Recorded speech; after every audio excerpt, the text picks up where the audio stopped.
রেস্তোরাঁয় খেতে, পোশাক কিনতে কিংবা বিমান ভ্রমণে বাড়তি খরচ করতে হবে ভোক্তাদের।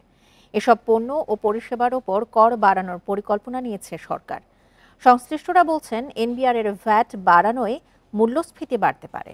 চাপে পড়বেন উদ্যোক্তা ও ক্রেতারা।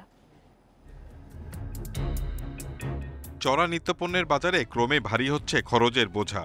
এবার ভালো রেস্তোরাঁয় খেতে, কেনাকাটা কিংবা ঘুরতেও বাড়তি টাকা গুনতে হবে।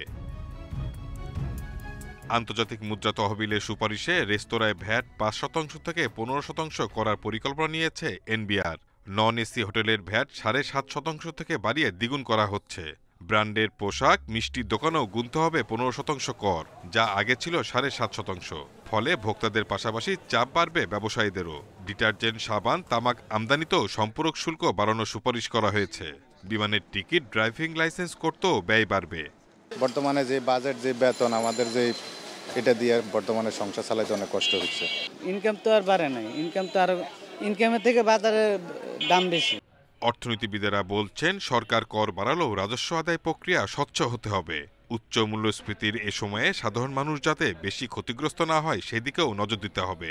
সব রেস্টুরেন্টে কিন্তু ইলেকট্রনিক ফিসক্যাল ডিভাইস নাই।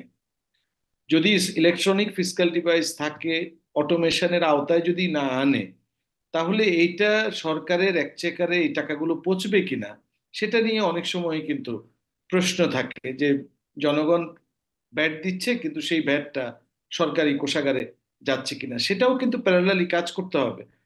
আগামী কয়েকদিনের মধ্যে ৪৩ ধরনের পণ্য ও সেবায় ১৫% ভ্যাট আরোপের প্রজ্ঞাপন জারি হবে বলে জানিয়েছে NBR. Shahid Ahmed, independent news, Dhaka.